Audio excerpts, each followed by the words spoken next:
show in Tulare, California. Yeah, the farm show. I'm from Fresno, so Yeah. that's Cool show, right? Yeah, Have you ever it been is. to that? It is. Told you he used to grow weed. Incredible, yeah.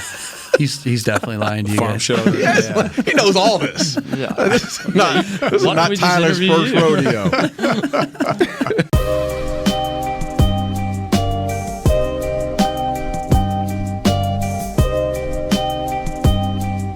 Welcome to the Darren Woodson Show. Today's guest is Derek Barnes, the CEO of BDM Holistics. Derek, you and I have known each other for what, man? About a month and a half now? Yep. Somewhere in there. And, you know, one of the things the reason why I wanted you on this show is because of all the misinformation that's out there about CBD, CBG. There's all kinds of different things. And I don't know about not only that, but marijuana, the whole nine. I've always thought CBD, there was an association with marijuana and THC and the whole nine. I needed you to come on the show to first explain to myself and my co-host, Ben Gibbs and Tyler Klutz, what exactly is CBD? It just gets you high, right? That's what he does, Yeah, right? That's not what everybody says. That's what I always Just gets you high. assumed. Yeah. Yeah. Yeah, you said, devil's lettuce, yeah. It's not all the same. But first, listen, I'm going to go back. Let's go back to your childhood. We're going to get there later, but let's go back to your childhood. Just want to get a little color about where you're from, your family history, and just growing up. How many brothers and sisters, the whole nine? Yeah, so grew up in Colorado, Longmont, Colorado. Born and raised there. Where? Longmont, Colorado. Right outside of Boulder. Everybody knows where Boulder is. I know where right? Boulder is, Yeah. yes. It's the most beautiful city in the country.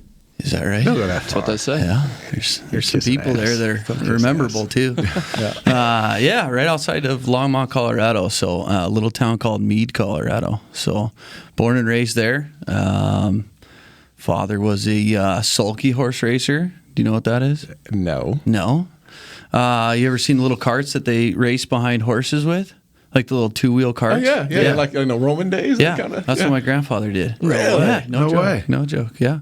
So grew up with him a little bit, and had the farming experience with him, and then my father's completely different. He worked for IBM for 35 years, so kind of a different route for him. So just kind of grew up in that area. Were you a farmer? Your grandfather was a farmer. What was he farming? He was never really much of a production farmer when I was a kid. So he used to farm back in the day, long before I was around.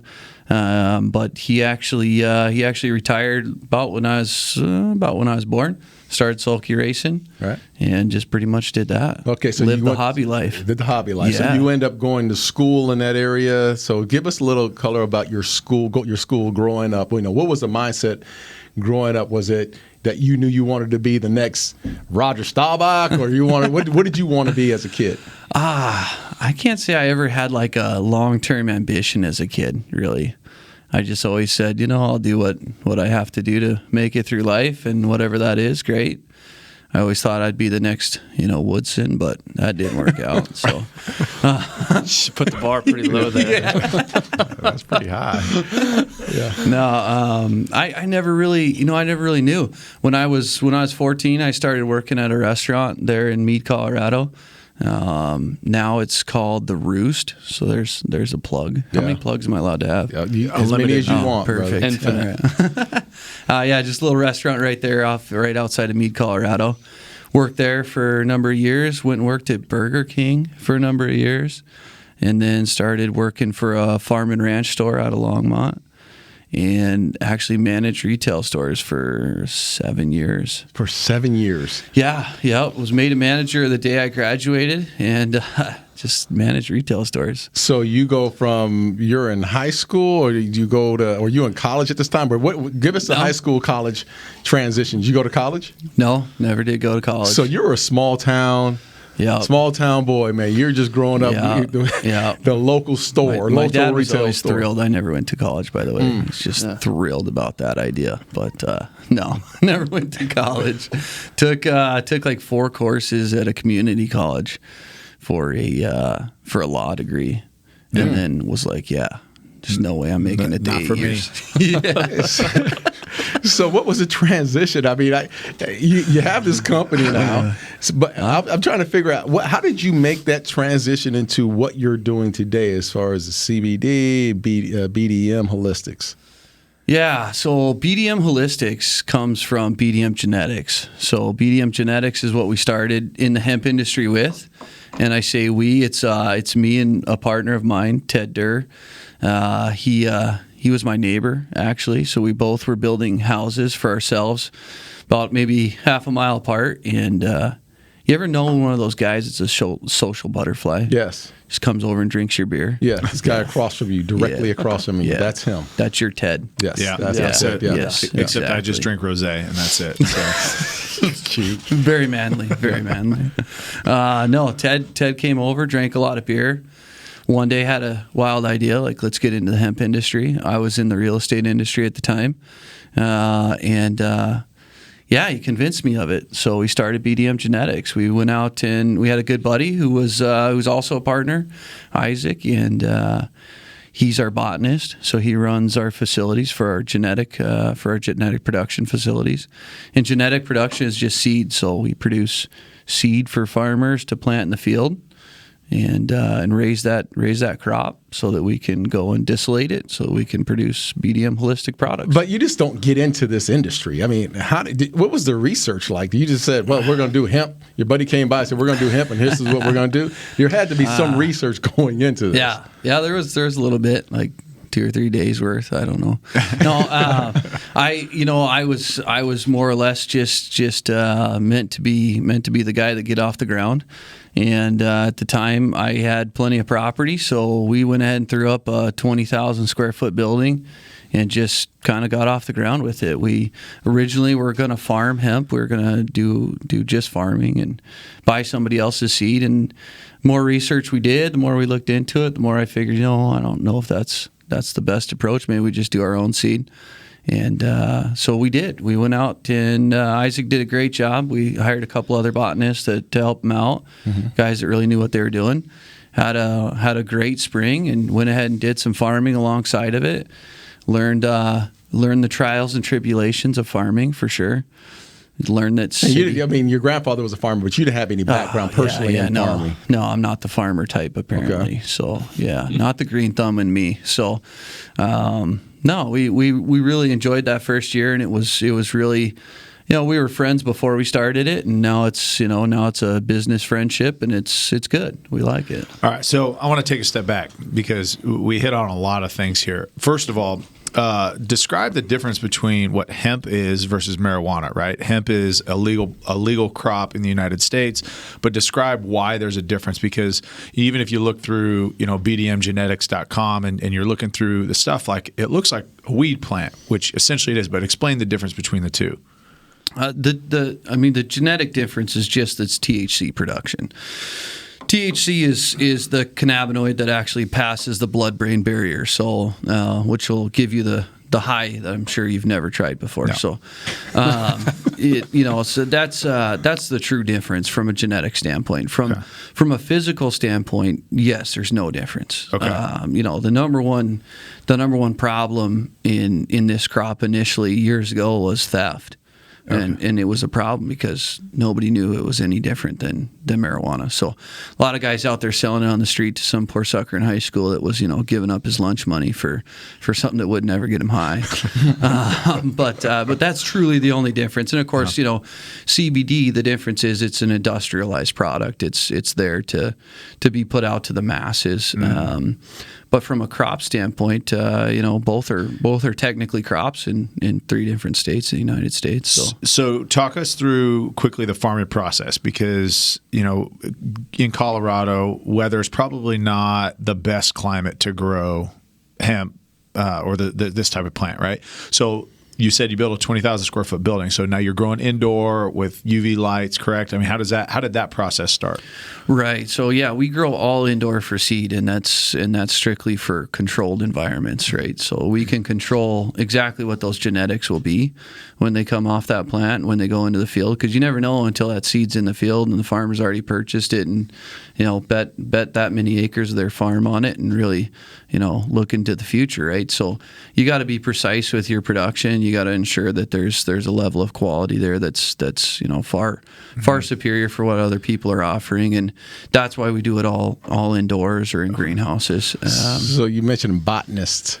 Is your geneticist and your botanist two totally? I mean, educate us here now. Yeah, two totally different people. Two totally different people. Well, many different people, but yes, our geneticists are more focused on the genetic profile of the plants. Exactly what is the genetic profile? Is it going to produce CBC? Is it going to produce CBD? Is it going to produce CBG? What exactly is that plant going to do? And they finite those genetics to enough in the way of generations that we know exactly what that plant is supposed to be. At that point, then it turns over to our botanists, and our botanists then take it and put it in one of our production facilities, and our production facility is there for exactly that, mass production. So take something that we know is true and honest and turn it out into the millions so that we can go and sell that product to farmers. What's that process like time-wise from seed to production that you were just talking about? From initial conception, from a geneticist standpoint, it's 36 generations. So it typically, at minimum, 10 to 15 generations is what it'll take for them to actually finite that genetic to the point that it's truly ready for a market. That we trust in what it's going to produce. So generations, put that in like a time frame, like what each generation looks like from plant growth to modifying and creating and starting. I thought you were the guy that knew that from high school. No. He used to grow weed. I told you, It was college, and it was in my closet. I'm not saying you look like him, but you kind of look like him. Typically you're 4 to 6 months. So the long side of that generation is on the 6-month term. Short side of that generation is 2 months if they're really pushing it, and it's strictly for just generational reproduction. Okay. So, all right. So again, taking another step back, you said you were in real estate. You had a bunch of land. Because that's what we do. We're in real estate, right? So now we're like, okay, ears perk up. Yeah. Tell us a little bit about that, and then how you used that experience, those assets that you'd acquired to turn this into, a CBD business. Right. Well, years ago, I started by flipping houses back in like 2010. Mm-hmm. Good timing, right? Yeah. Right after the upslope started here. So I started flipping houses and really got into that and really started enjoying it, and then moved into commercial and residential redevelopments and then eventually residential new developments. Mm-hmm. So I was actually in the process of a residential development outside of Firestone, Colorado, when I decided that we'd go ahead and put the production facility there instead of a residential. Yeah, so we went ahead and utilized that ground and put it up, and that's where it's still located. So then we have another facility in Colorado City, another one out in Kansas, in the middle of nowhere, Kansas. I'm not even sure there's a town. So do all these facilities, are they similar? They're all very similar in what they do for us. They're all very different in their own unique operating procedures and what that looks like. But essentially, they're all the same in the fact that we have very skilled people that work there. And no, I'm talking about the floors. Are there like certain floors that you grow certain plants? Like, you said, how many stories were in Colorado? How many stories? Are there just one? Is it just a one a building? Single story. It's a single story building, right? Okay, so I know in our conversations, I know you can't. I guess I'm trying to get into that side of how do you separate it from being hemp and marijuana? Legally. Legally, yeah. Because they can cross pollinate, right? How does this? Okay, so give us a little background of how it cross pollinates and how you got to keep it away from whatever it is. Right. So there's two different types of hemp, quote unquote hemp, right? There's CBD oil production hemp, and then there's industrial production hemp, which is for fiber purposes. So that's you say fiber, like clothing, shoes. They're making wood out of it. Ford Motor Company's doing a bunch with it. There's Patagonia. Has a huge line that's out of hemp. There's a lot of different. So it's not just those bracelets that are weaved together. They can do more with it nowadays. Yeah, no, not just the hippie bracelets. there's different flavors of hemp at the same time, but where were we at? We're cross-pollinating. We're about to smoke here. How you keep this whole thing legal? Two different. Cross-pollination. Those gummies are hidden. He hasn't eaten enough of them. The cross-pollination factor is primarily the two different varieties of hemp, and that's the fibrous hemp, which is dioecious, which means they have males and females in the field. And then the CBD oil production fields, which are feminized only. So we're only looking for a female flower in those fields.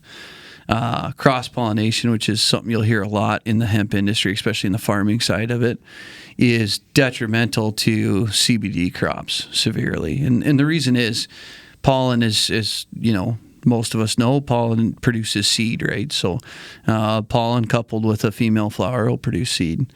And what we're trying to do wait. Let's go over that. Pollen crossed over with coupled with a female flower in any, really in anything. Plant. Okay. It takes most species. It takes a female and a male most. So I don't know about you, but most. Watch yourself now. He's fitting in just fine. Yes, he is.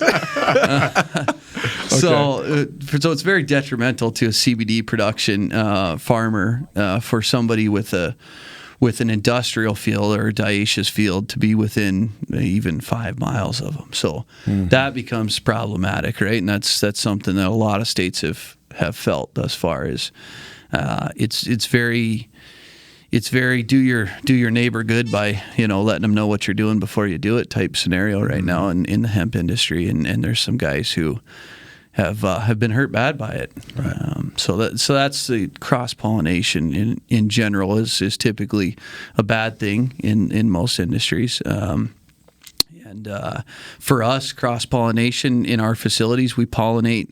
It's kind of amazing. I can't tell you everything about it, but we utilize female plants to pollinate female plants. So we get a feminized seed out of it so that we can essentially guarantee that 99.9% of what goes into your field as a farmer will pop up as a female. So we're essentially short of giving guarantee, we're giving. So how do you know that? Obviously, you can't check underneath and see if what's under the hood, right? So how do you? I mean, and again, just how do you know what's a female plant and a male plant? Man, I wish I would have brought you pictures because the way you said it, I wish I would have brought you pictures. But honestly, you can check under the hood. Oh wow! In the beginning of its flower stage or its sex stage, it'll show its sex, and its sex is remarkably similar to the human sex.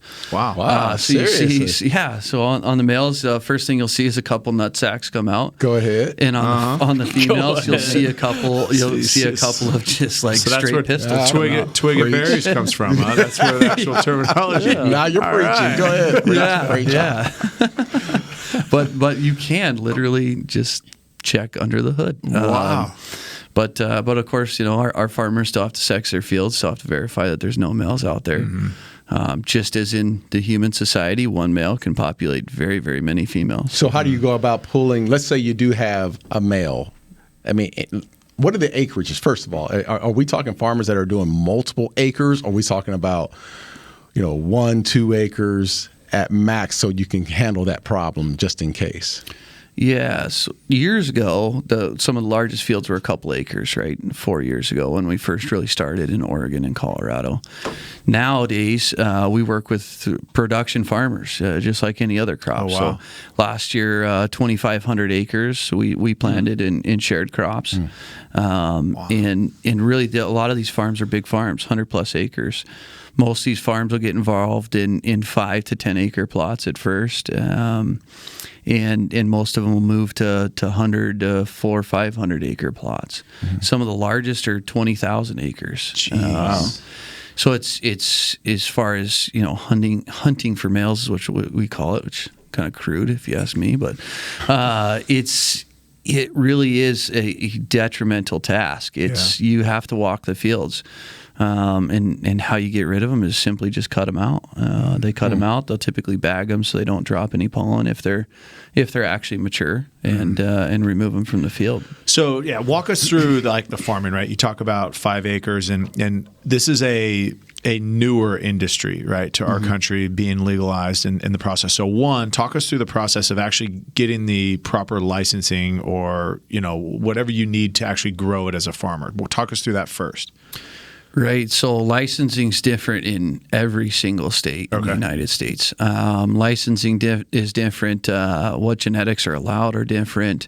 How many acres are allowed, how it's supposed to be handled is completely different from state to state. Texas just released all of theirs on Monday, I guess. Really? So they're licensed to... They just opened up licensing on Monday.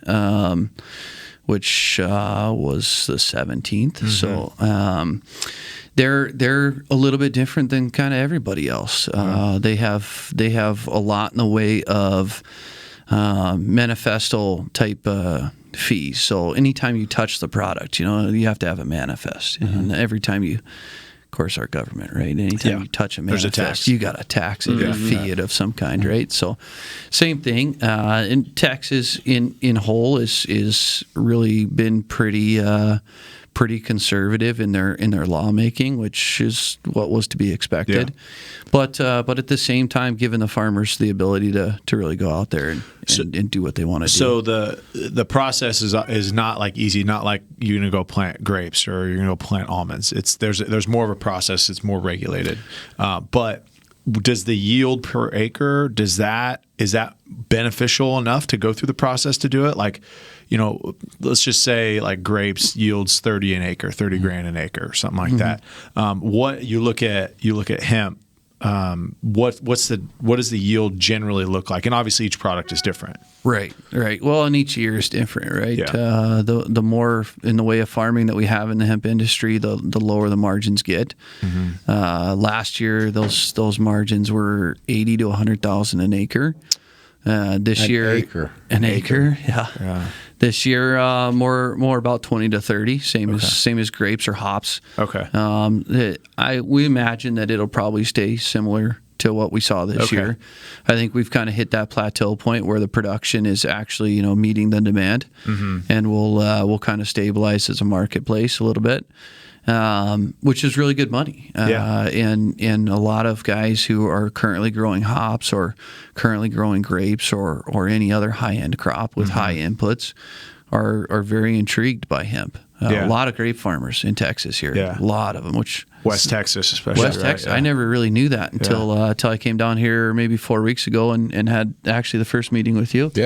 And I was really impressed to learn how much in the way of grape production there is here in Texas. That's right. So now, from a process standpoint, because these crops are new from an equipment standpoint and actually harvesting, is it labor intensive, or can you come in with machines and tractors and harvest that way?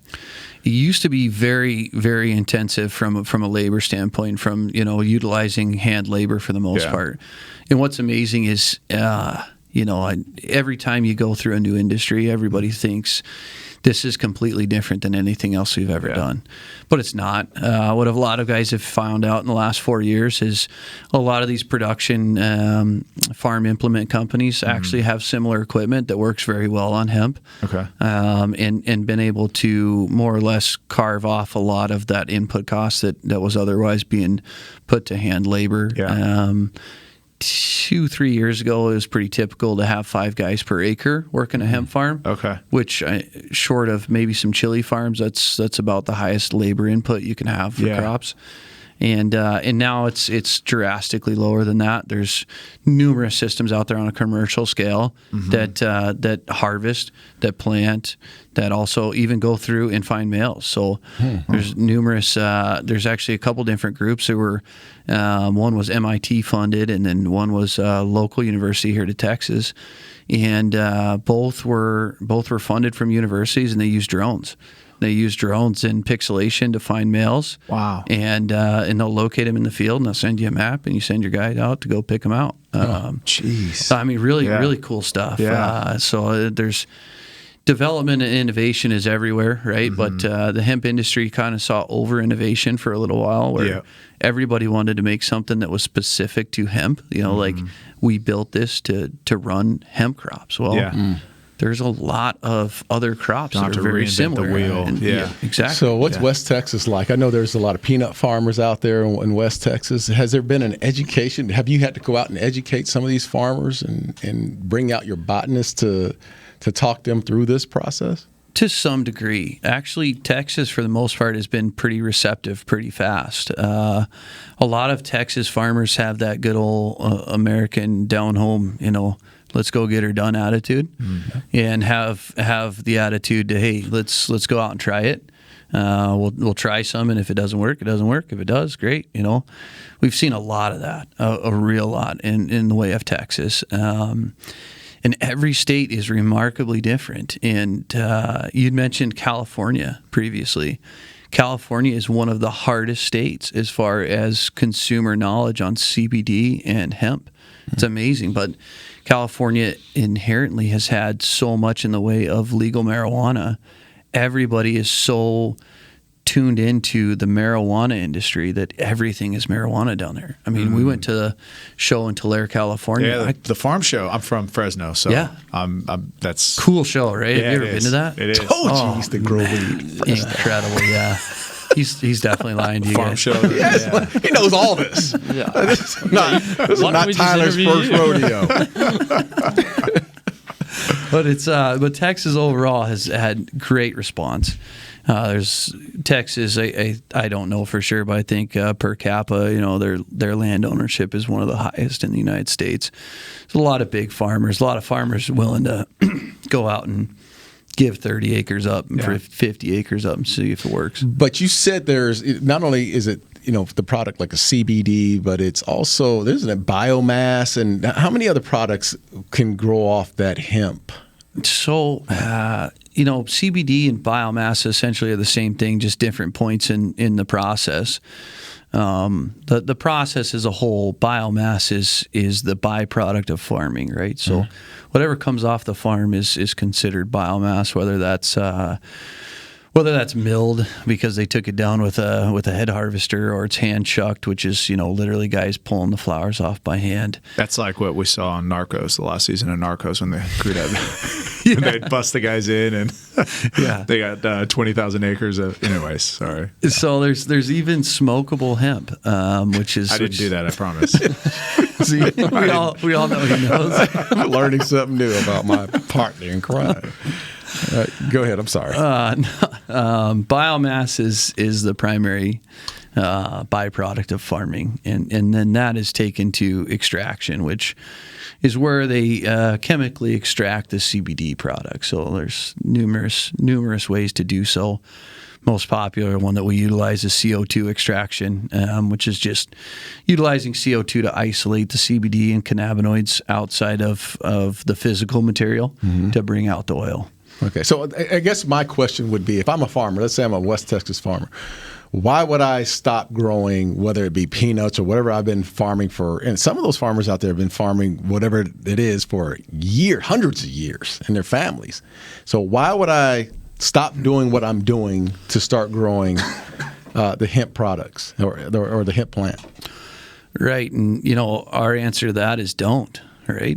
Don't stop farming what you've farmed for 30 years and been successful at, but go ahead and give yourself a small portion to go out and try something new. A lot of industry people in the hemp industry will tell them, quit the whole farm and go out and grow 200 acres.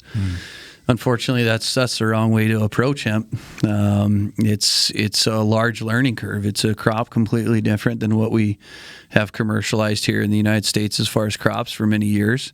It's very laborsome compared to most farming. Short of hops, I think it's the next laborsome crop, and most guys aren't used to that, especially peanut farmers or cotton farmers.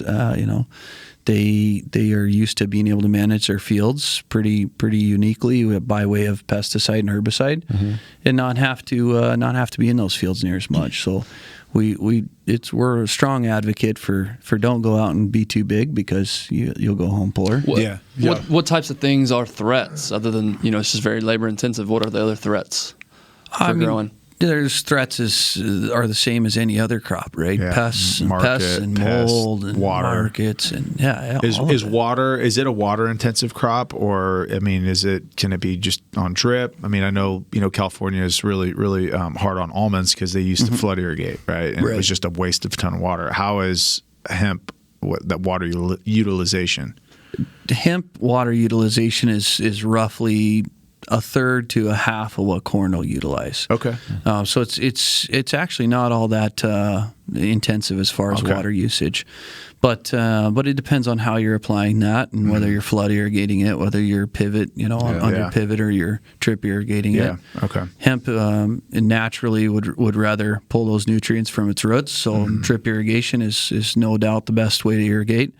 But most of our crops are grown under pivot, just the same as cotton. Cotton is the same way. It would rather uproot any fertigation that you give it.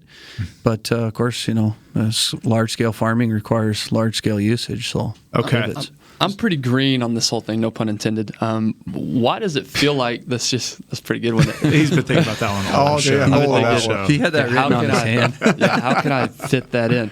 No, but why does it feel like, at least to me, why does it feel like this just came out of nowhere and this is all of a sudden the popular thing to do? A couple things. One, it just got passed here in Texas, right? Which is amazing. Texas is unique in the way that they have a lot in the way of CBD available on the marketplace or stores on every fifth corner. It seems like. But really they haven't grown it at all yet. So until the 2020 season here, really it's just been consumer use products. But the other reason is 2019 was really hard on a lot of hemp farmers in states where we're growing it because it's politically correct, but not growing it because it's the right environment to do so. Oregon and Colorado are the two largest players in that game, and what's the right environment to grow it in? Right environment is West Texas. Some of our best farms are in New Mexico in the years past, and just longer growing season. Same reason we don't grow cotton in certain areas of the United States. We have to be able to finish that product. We have to be able to mature that product to the point that the oil and the fibers develop the way that we need them, so that it's cost effective to extract. So is it one a year? Are you pulling once a year, or is this like a 2 to 3 times? Can you plant? I mean, how does hemp go about the product? What do you call it? There's a name for it. Like you're pulling it and then you can replant. What do you call that? How many times you can turn your field, right? Yeah. Essentially depends on where you're at. There's plenty of places in southern Texas that they can utilize autoflower CBD hemp crops and utilize it at least twice a year. Mm-hmm. There's places, Puerto Rico's one of them. We've done a couple fields in Puerto Rico, and they're able to get 4 crops off a year. It just depends on your environment, what your freeze and thaw and what your general, surrounding environment looks like. So Ben asked, okay, why this is so new and why we haven't heard about it before. But and you mentioned every corner, even here in Frisco, Texas, or Dallas, there's a CBD store. Tell us the difference between BDM and all these other people, because I feel like on Instagram or Twitter, you see everyone's coming out with a CBD company or product or something like that, right? So tell us the difference between who you guys are and what all these stores are selling. Right. The biggest difference in BDM products is seed to sale, right? Seed to sale in most industries has been around for years. Mm-hmm. And by seed to sale, what I mean is when the seed is produced, we know where it went as far as what farmer grew it and how they grew it and the practices they utilized, whether it was organic practices, whether it was organic ground, or whether they were a farmer in the middle of Kansas that sprayed it with pesticides. Which that never happened, by the way. It really does, and unfortunately, a lot of farmers are very used to pesticides, and the uptake capability of this plant is much more so than any other that they've ever worked with. And a lot of them have learned hard lessons about that. So it's very important to know where those products came from, because you as a consumer are not going to go out and test for pesticides in your product. And what a lot of people feel like is major oversight on the government's behalf to assure that these products are what they say they are. There is no oversight there for CBD yet, not in the degree that we see in other consumer markets. So the biggest thing with BDM is we know where we produce that seed. We only buy material from farmers that purchased our seed, and we trust their farming practices and test their material nonstop from point of them harvesting all the way out to when it's bottled. And we utilize a bottling company out of Kansas City that's one of the best in the nation. And we do all of the right things in those steps, right? We test it. We assure that the bottler is doing what they say that they're doing. We assure that when they're blending it the same way every single time, so you're getting the same product every time. And we assure that no matter whatever dosage rate is on that bottle is exactly or 1% over what we say it's going to be. We don't carve corners on our products like a lot of other companies do, because we really don't need to, and nobody needs to, but we source that material directly from our farmers, which is something a lot of people can't do. So you guys Darren. So you guys only farm seeds, right? So as you're talking about planting fields in Puerto Rico and Kansas and West Texas and all these places, so you guys are just growing crops to get the seeds, or are you growing the hemp to make the product as well? Yeah. Right. So we grow all of our seed indoors. So all of our seed is done indoors. That's the control aspect that you're talking about. Okay. Right. Okay. And then Before you go there, can you go from just give us the chain of events? You're growing the seed, so seed to sale, like you said. Even go through the extraction process, and I know you guys don't do the extraction process, right? Correct. Okay, correct. But can you give us the chain of events of how it gets to market? Right, like from the very beginning? From the very beginning. So very beginning. It's 1982. Take us back. They brought the Afghani Kush over. No, I mean, very beginning essentially is a geneticist will develop that product, right? Right now, the common product is CBD producing products. So they'll produce a higher percentage of the CBD cannabinoid than any other cannabinoid in the profile. And there's hundreds of cannabinoids found within hemp and marijuana. One of them, THC, right? So they'll create a genetic that only isolates CBD production. We'll take that and produce that on large scale for seed. Take that seed and sell it to a farmer. That farmer would then go raise it in their field for flower. Upon that flower being harvested, they'll dry it and they'll bag it and they'll send it to distillation, which extraction/distillation is them taking that flower and producing a crude oil and then further distilling it to a full spectrum distillate or a broad spectrum distillate or an isolate. And there's differences there. A crude is a lot of people here in Texas understand what crude oil is. Mm-hmm. Okay. Crude is everything, right? It's whatever was in that plant is in that crude oil, and that crude oil is utilized in a lot of products as it is, in products such as capsules. Some gummies, but definitely anything that you put on your skin is typically a crude or a full spectrum.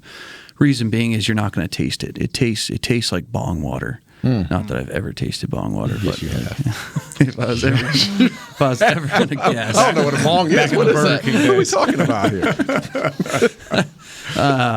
It tastes terrible, right? I mean, it's very hard to mask the overwhelming flavor of marijuana. And it tastes just like marijuana. It's really no different.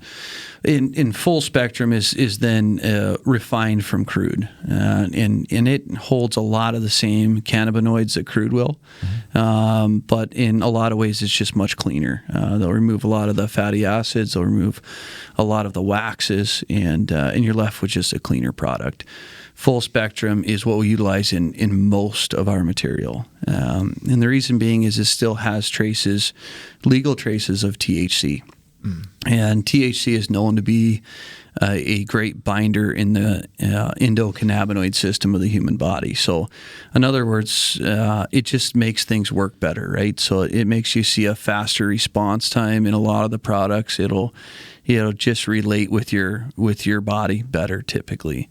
Next step from full spectrum is broad spectrum. Broad spectrum is reduced THC. They call it T-free, but nothing's ever absolute, so it's reduced THC. And the reason that we utilize broad spectrum, as we were talking about before, is strictly for people who have to take mandatory testing for license purposes, or football players. Football players, yeah. Football players, truck drivers. Yeah, it's about to change for football players. Did, yeah. Absolutely, yeah. And that's going to change for a lot of different industries and just licensing entities will change that moving forward. But for instance, fire departments and police departments are still not even allowed to utilize CBD products, which is just a lack in the way of consistent testing from major outlets. Is that a lack of understanding, of ignorance, or A little bit of both. It's a lack of enough in the way of pharmaceutical testing to really prove its uses and what it's actually doing in the human body. Yeah. Hey, listen, I'm sorry to do this to you. You're good. Lean over here real quick. What's that? Come over. What's that? Tyler just lets you don't like sit that? here the whole time with his name tag on. It's the second time you've done this. That's your friend. No, that's your Darren, man. Come this on, is your man. friend, and So you just let Damn him. shame. The whole show You with a just name tag let on. him go through the whole show with that Holy on. cow. Hey, we got to start over, guys. Yeah, let's do we're this gonna- again. here we go. Yeah. So somebody like me who's never tried CBD, don't know anything about the products really. What's the benefit? What am I going to see? His therapeutic drug of choice is meth. Yeah. So I prefer something much harder and stronger. He was on time. So How can I get the same effect as I get out of cocaine? Is what I'm trying to find out. yeah, that's not going to really happen. No, but seriously, what is the benefit? Why would I want to try this stuff? The biggest benefit to CBD is just its enhancements to the immune system. Its ability to relieve anxiety, relieve inflammation. You hear what's going around about ibuprofen and all that.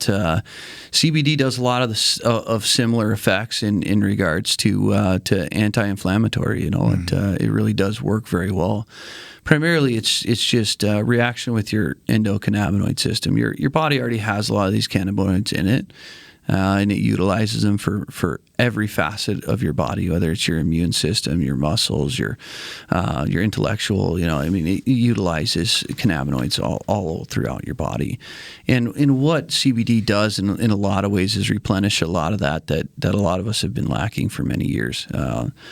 For many years, hemp and marijuana have been a large part of the human, the human diet per se, whether it be direct use or indirect use, and those cannabinoids do have a true effect on your body. Primarily directly related, it's primarily inflammation, joint pain, muscle pain, recovery timeframes with athletes or anybody working out or just work. Mm-hmm. Right, a lot of people in the U.S. still work for a living. Mm-hmm. They still swing a hammer. Mm-hmm. The recovery time frame is typically greatly reduced in a lot of individuals. Yeah, and I'll say this, and Darren and Ben can speak to this a little bit. There's this epidemic is the wrong word, but recently all the bad press around all the football players testing positive for marijuana, not being able to, but then painkillers, right? Yeah. So what guys have done because of all of the issues with painkillers, and that's the epidemic. Mm-hmm. There's a lot of guys have turned to marijuana, but because the NFL hasn't really, understood what's going on and the uses for it. But guys say, no, I'm not going to put those pills in my body, even though doctors, trainers are pushing this on us. Like I would much rather smoke weed because that is what gets me through the week because of the anti-inflammatory purposes, maybe the anxiety, the benefits that come with that. But that has been the thing. And now finally, I think as that sport is concerned, they're coming along to say, okay, what are the negative effects of it? We're trying to figure that out. Outside of maybe some D linemen just eating too many Cheetos, like they're not seeing all the negatives that previously in the 80s this push for dare and say no to drugs and all that.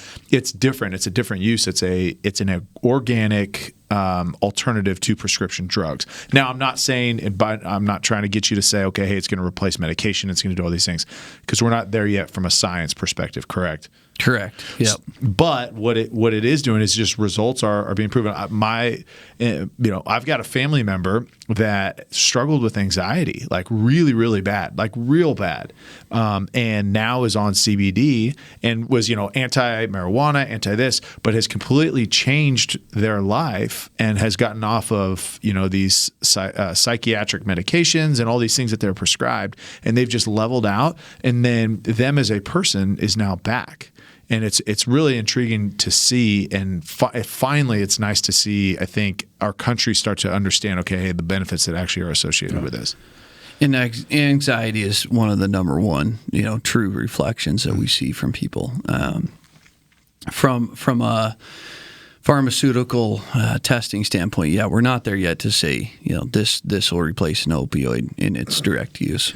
Well, that's political. There's all sorts of reasons for that. And I'm not the conspiracy theorist, but considering that's one of our largest, profit centers as a country is pharmaceuticals. So absolutely not going there. And really, the way that you mentioned it is exactly how it pans out. It's typically like, let me try this. Let me see if it works, and then the response is actually above and beyond what most people anticipate. And anxiety is definitely one of those. Sleep aid is the other one. A lot of individuals have had extreme success over CBD material for sleep aid. It helps calm you down. And, cancer patients, as far as appetite acceleration is huge. As you know, I already determined that. Right? But there are so many products. I know you said that the licensing is they just passed a licensing to grow here in Texas. But as CBD as a whole here in Texas, there are so many products on the shelf. How do you know what product to take, what product not to take? I mean, what's actually going to do what it says it's going to do? Yes. Right. You have to have faith in who's producing it, right?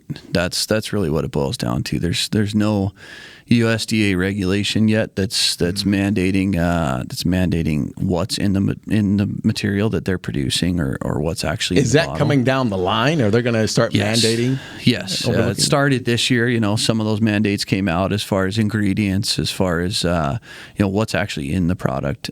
But of course, the oversight of our are they telling the truth about that is still yet to be seen. And the FDA process is so long, right, to go through very, that. very long. Yeah. Right. And we mentioned before the show, like the supplement industry. It's the Wild Wild West. It is, and there's no regulation on what products are actually put into what you're putting in your body. But so you mentioned trust. So you're at your neighborhood CBD store. Like, how do you know what to buy? Do you trust your guy? I mean, how do you know which company is legit and what's not? I mean, jump on their website, right? I mean, we have the World Wide Web at our fingertips anymore, and it's legally required that those test results be listed on their website, or at least achievable at the point of sale. All of our bottles have a QR code on the bottom of them.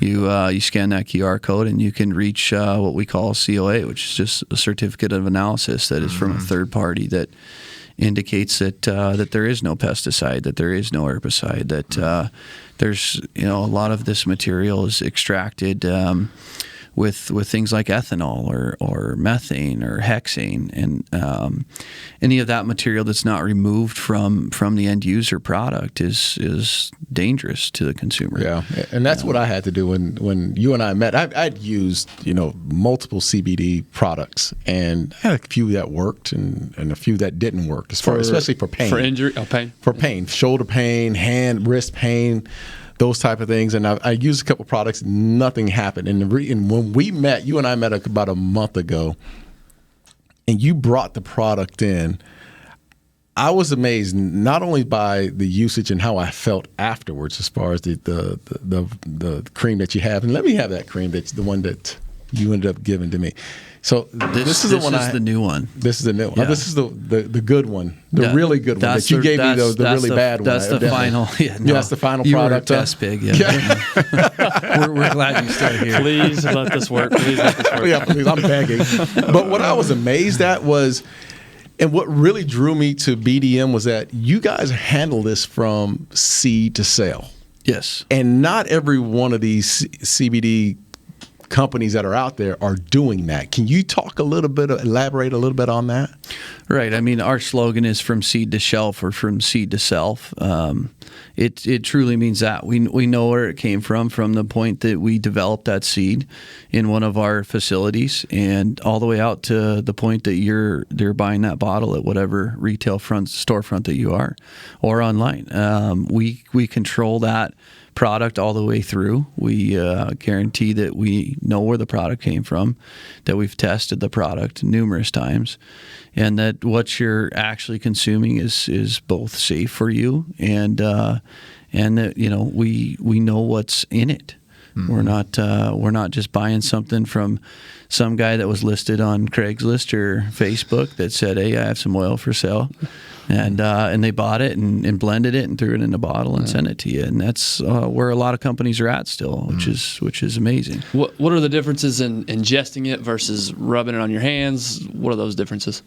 Just depends on what ailment you're trying to attack first, right? Typically, anything that you're ingesting is something that you want to react from a whole body standpoint. Anxiety, headaches, anything that's really a whole body ailment versus joint pain. Joint pain is a whole body, like. You can absolutely service that through an ingestible product, whether it be a capsule or a tincture. But primarily, joint pain tends to be pretty localized for most individuals. And like you said, like your shoulder, your wrist, typically topical use will be your best, your most advantageous use. And it takes 4 or 5 days for that really to work its way in. But products such as that have a lidocaine in it that helps it pass your skin barrier and actually get down into your joints and actually see an effect from it. How often do you have to apply that particular product? We suggest that you try it a couple of times a day. A couple times a day. Yeah, most people see a result from a couple uses a day, as much as 4 times a day.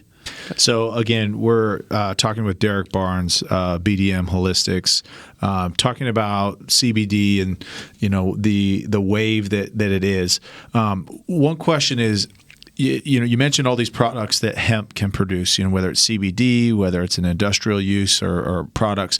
Where do you see application in the future? Is there any more innovation that you see coming out through CBD or hemp plants? Oh, absolutely. I mean, almost every major manufacturer is looking into one or more uses for it. Like we mentioned before, Ford Motor Company is doing a huge study on it right now. Patagonia has I think every intent to move over to it for a large part of their line, in my opinion. A lot of clothing companies are working on it. A lot of startup companies are utilizing hemp-only products. I think, and it's amazing. We here in the United States think we're pretty ahead of the curve with a lot of this, green thinking.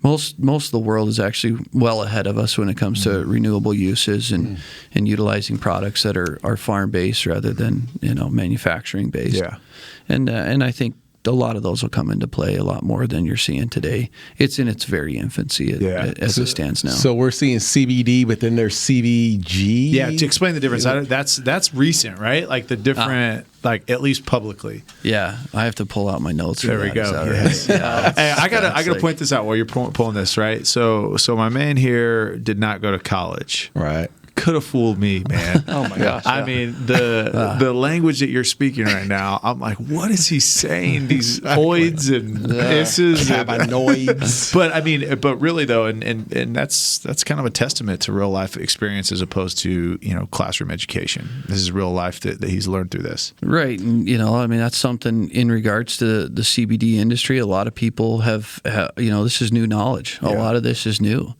A lot of this is in its infancy as far as testing, as far as its exact relation inside the human body. What is it exactly doing on a biological level? So there's a lot of it's new, but essentially there's three primary ones that we look at right now, which is outside of THC, which is CBD, CBG, CBC, and sometimes CBN as well. All are A whole bunch of networks. Yeah, exactly. I mean, blood sugar levels, for instance, is primarily a use for CBG specific reaction. CBC and CBG, they're seeing a lot more. Sorry, what blood sugar levels is in like diabetes prevention and control? Yeah. Now, I mean, we can only say so much as far as what exactly it's been studied for. There's a lot in the way of type 1 diabetics that utilize CBD products and see good result from them.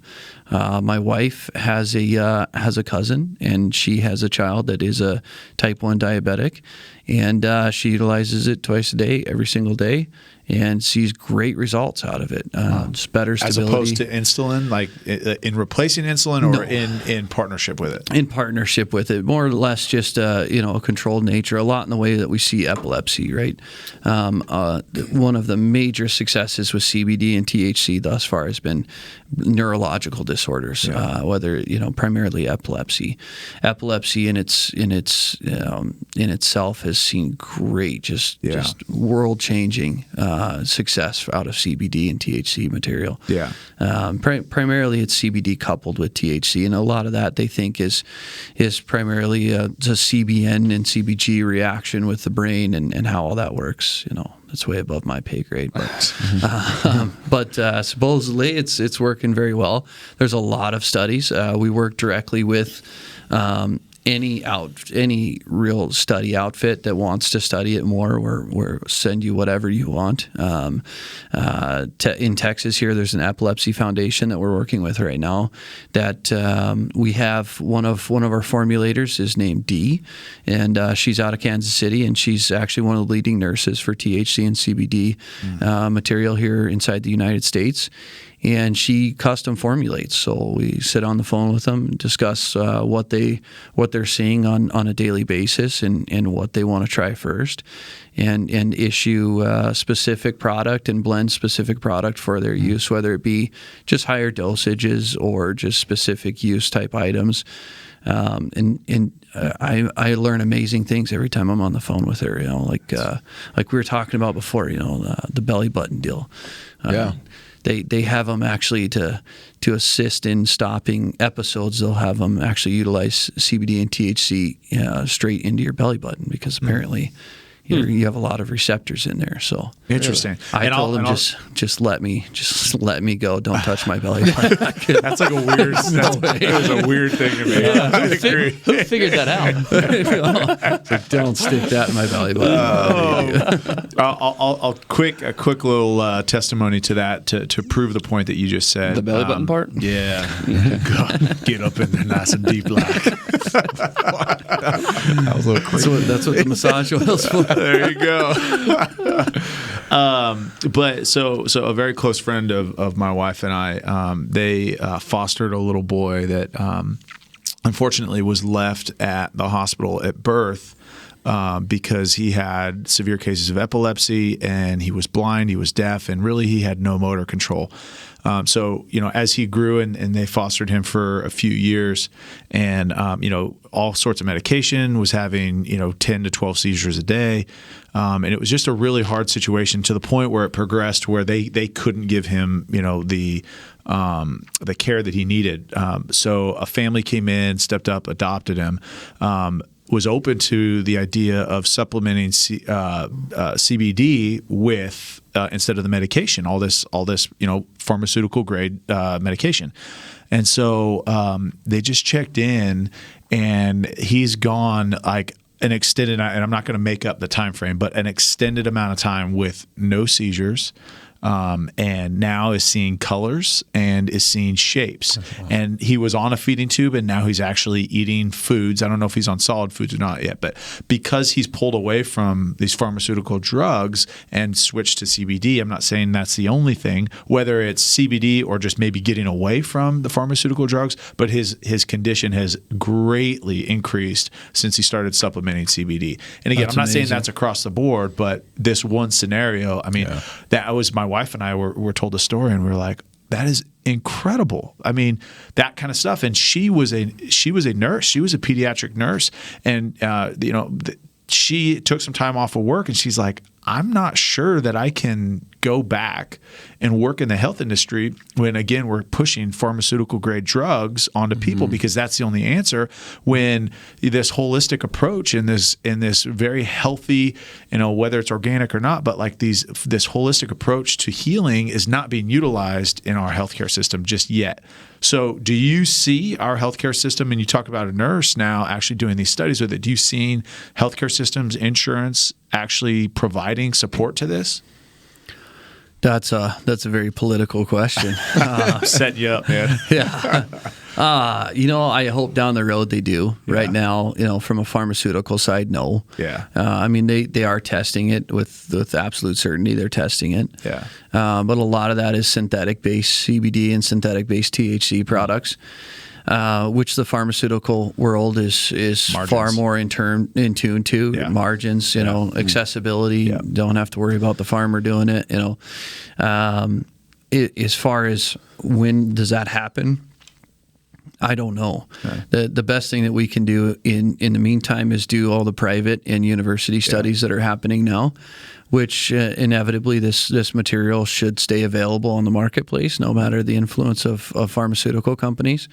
And at least have that availability, whether or not it's mass scale to the point that your doctor is recommending it directly to you, or whether it's something that you're going to still have to read up online on exactly how to utilize it best. And that's something else that makes us very different is D does trainings with all of our sales associates and anybody that's out there with our retail stores or anybody that's answering our phones is trained directly through D, and she's always there and available to answer questions, and it just gives a better sense of know-how versus we're not just there selling it because your friend Sarah said that you could make a buck at it. It's not the typical online sales platform that you typically see. So what's next for BDM? I know you guys are taking down a space here or partnering with a group here locally in Dallas.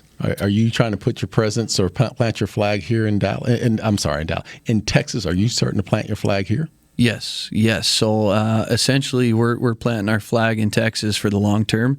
We have a great new partnership here in Texas. It's a 1.4 million square foot greenhouse that will produce a large majority of the seed that'll be found on the marketplace in 2021. And with that, we plan on utilizing only Texas material post the 2020 season. So we have a couple farming partnerships set up already and some more to come with farmers who are growing CBD material here in Texas.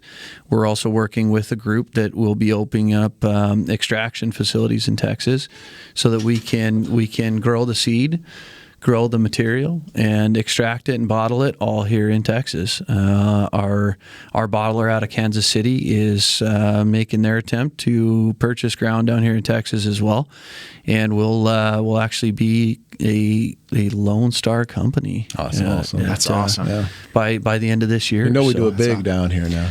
Yeah. That's I what see I you heard. with that 1.4 million square foot facility. That's no joke. That is something. Oh man, you think it's big, and then you walk there, and it's like, whew, this is huge. Yeah, well, so that big, there's a warehouse over by the airport that was just built, and they said you can fire a 9mm on one side against one wall, and the bullet won't reach the other side. It's amazing big. I mean, it's. Believe me, the guys I put in charge down there thought they were excited about it, and then they went down there and they're like, "Oh, This is a lot of work." Okay, so how many people are you going to need to man, this production facility? that's the answer. We don't know yet. Starting off with probably 150, 200 jobs there. Okay. About only 5 of those are coming from out of state. 5 to 7 of them are coming from some of our other production facilities to better assist the management side of it. But otherwise, everything will be kept here in Texas. Awesome. We don't mind people moving in, just as long as you're not from California. Says the You're from California guy. California. You're from Fresno. No, Come on, man. I can say it because I'm from there. Take his mic, bro. All right, so let me jump on the other side of it. Be the naysayer.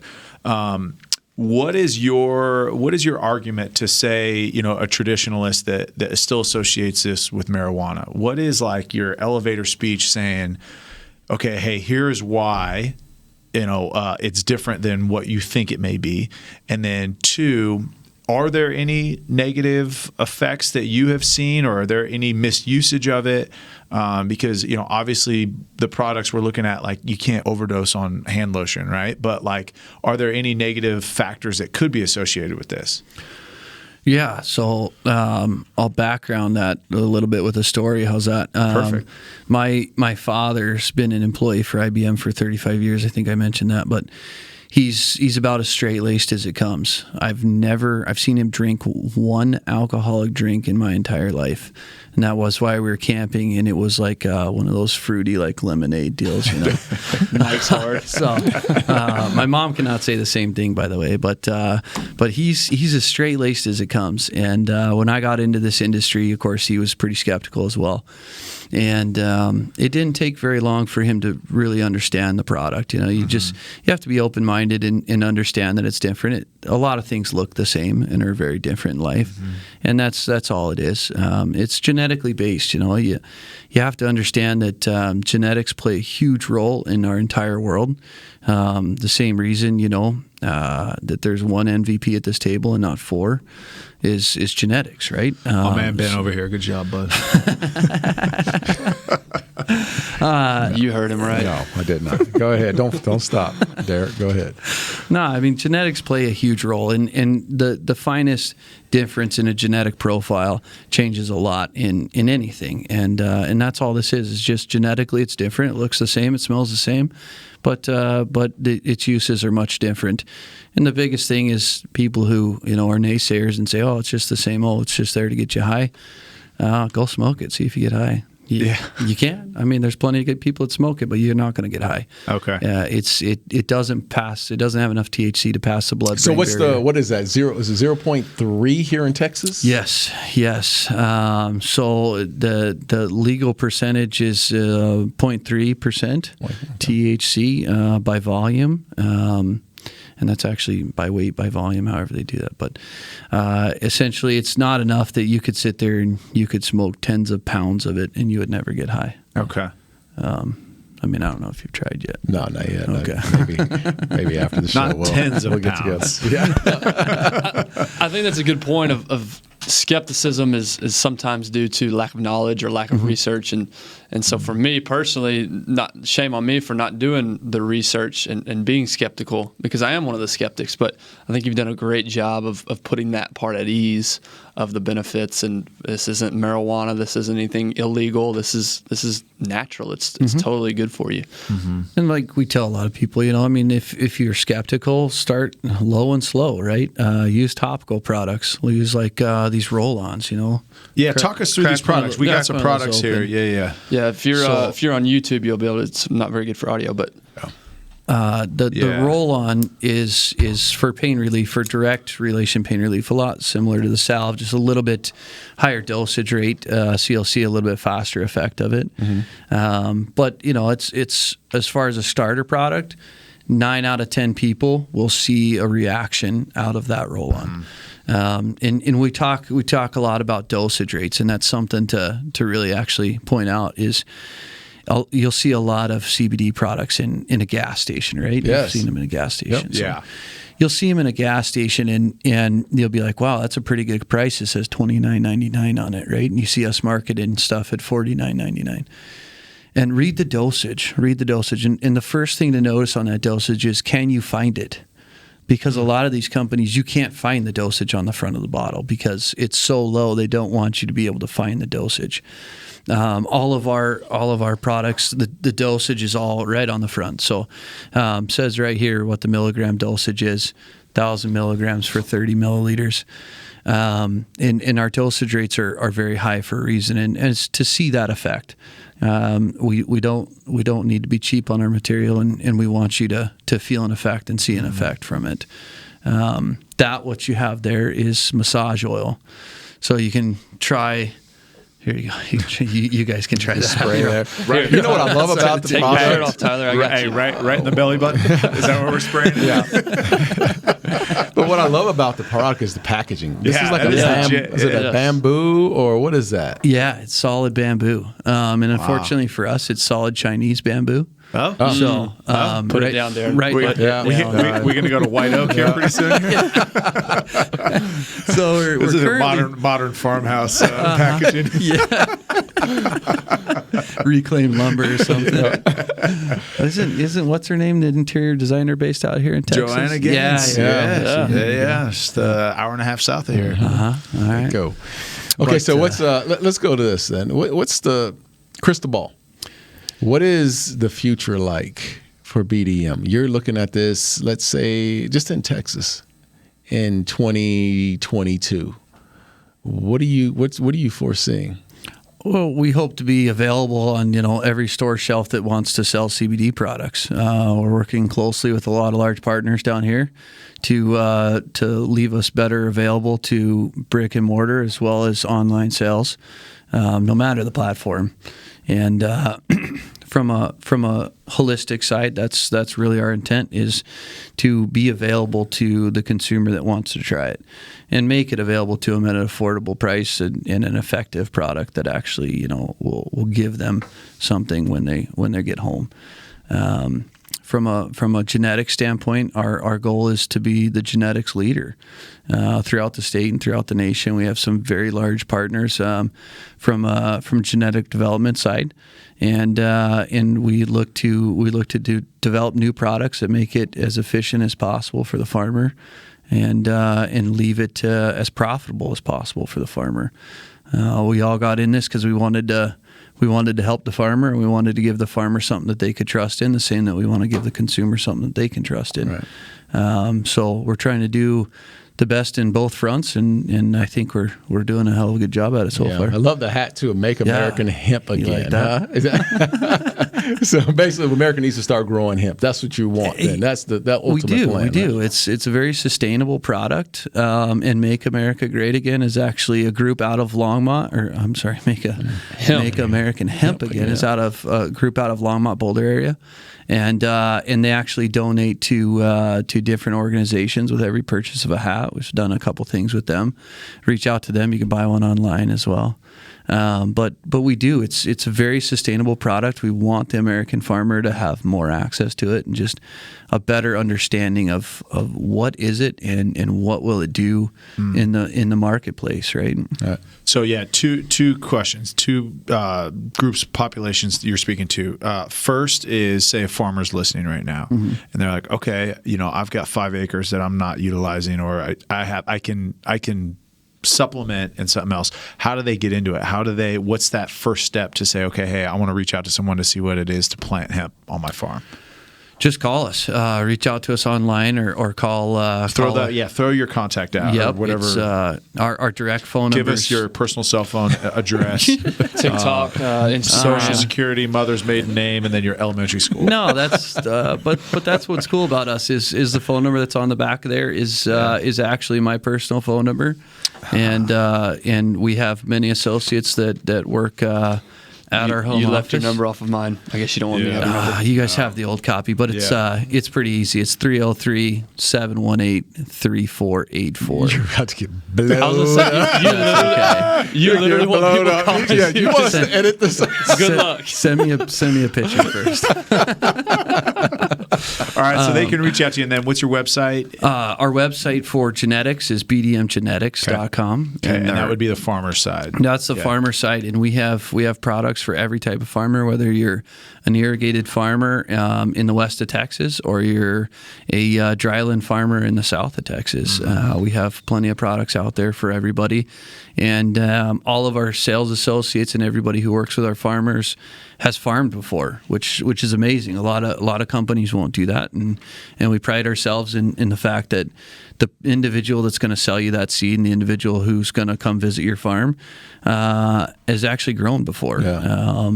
We'll give a shout out to Cody, who's one of our main directors, and you met him. Got back to it. Yep. Yeah. See, I bring him to places like this because he's like 6'7", so it makes me feel like I fit Dude in. was a hoop, man. He looked like He's tall. like He's dirt tall. when he walked in the door. When I saw him, he's huge. I know. But a gentleman like him, his knowledge base is 5 years in the field. 5 years growing outdoor hemp, which is about as long as you can have. And then of course he comes with another like 20 plus years of growing it. Legally, a lot of general knowledge, and the ability to have people like that at your disposal as a farmer is great. We challenge people to call us with the questions. We want farmers to succeed. We don't want farmers to fail. It's not good for the industry. The next group I want to ask about is there's uneasy times right now, but from an investment standpoint, is there opportunity for people to get in on this side of it, or from an investment, placing some capital somewhere? There's been a lot of money on the sidelines for a while, just kind of anticipating, a correction. Is this a market that you believe is safe from an investment standpoint? No market is safe from an investment standpoint, but disclaimer. No, it really is. It's a market that's in its infancy, which is a good place to invest, no matter the marketplace.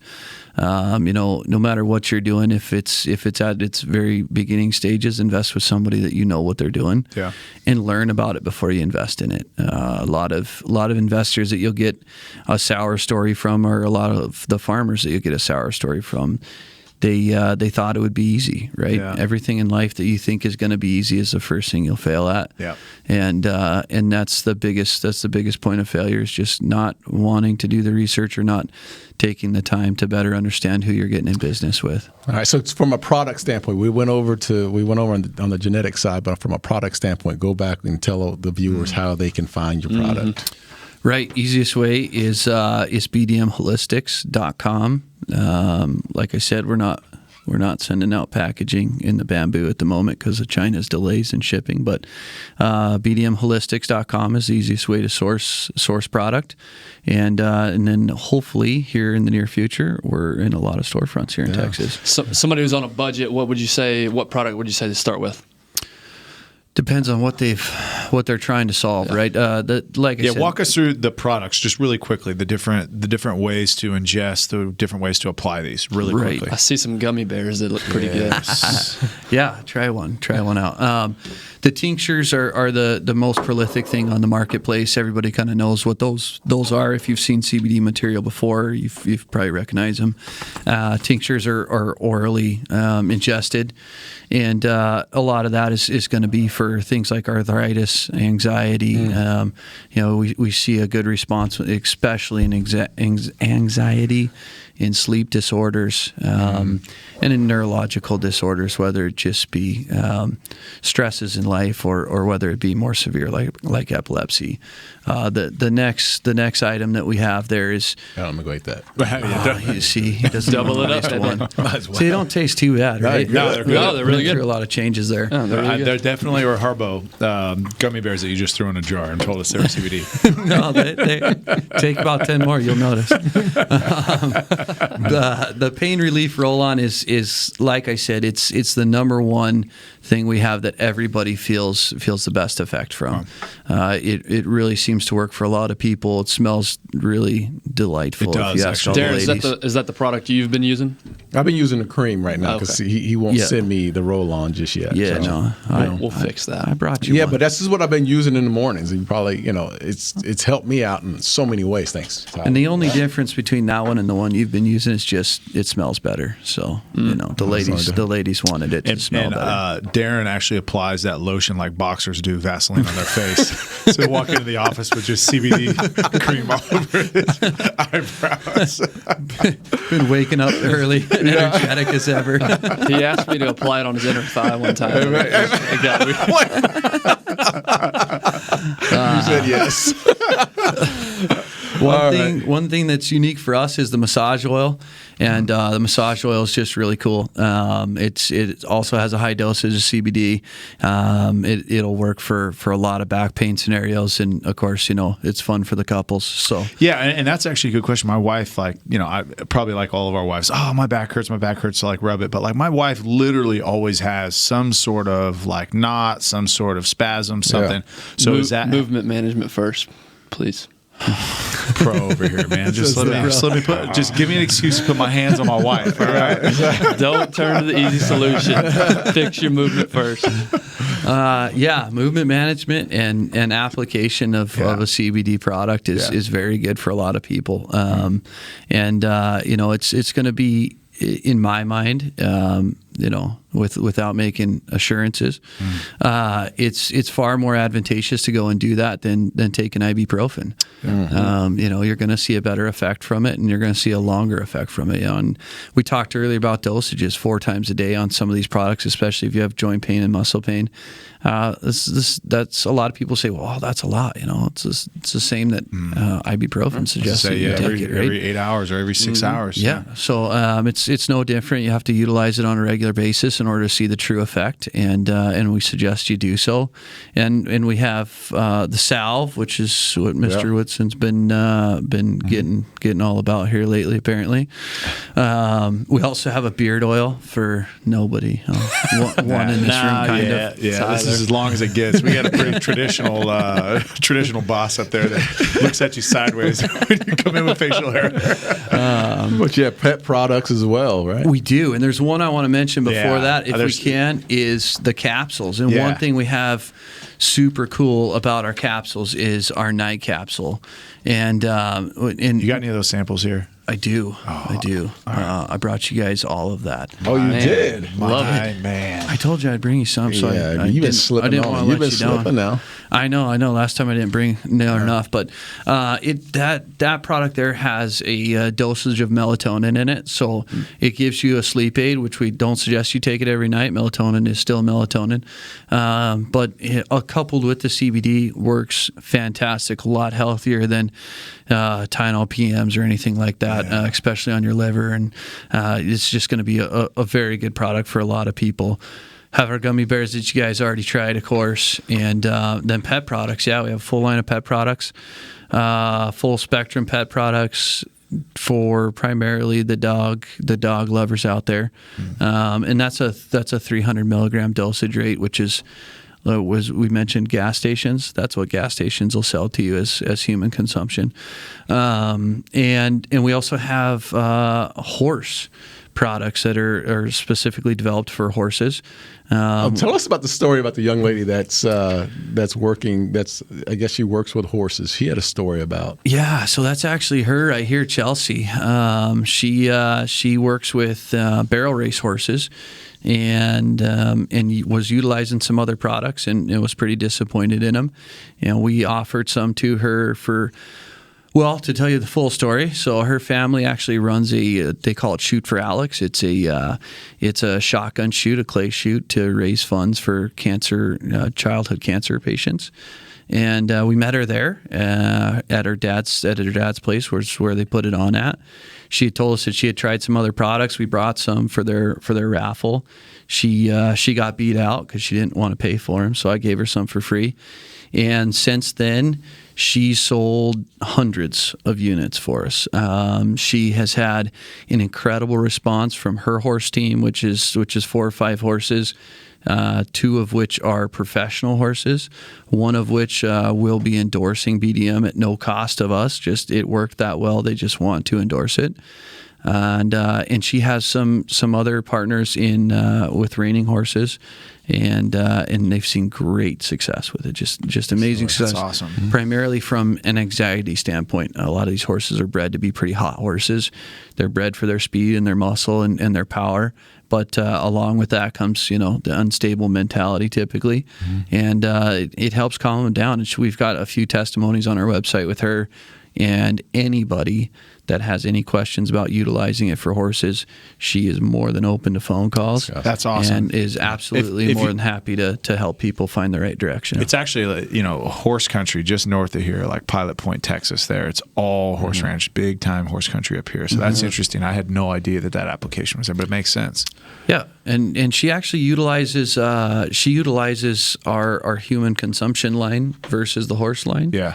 And sees the same response, and it's just our material is, I guess, that powerful for it. That's awesome, man. I appreciate you because there's been so much misinformation out there about CBD. A lot, and you really hit hard on some of those topics, and we're hoping that our listeners as well can learn. And if they have any questions, of course, go to bdmholistics.com. Do your research out there on CBD. I think that's the number one thing right now. It's just so much out there. Yeah, and call them, ask them. Yeah. Ask them where it came from and what farm it was growing on, and see how many of them can tell you where it came from. It's very important. Well, Derek Barnes with BDM Holistics, awesome, BDM Genetics. This is awesome. Thanks, man. So we much, appreciate it. Derek. Thank you so much, man. Yep.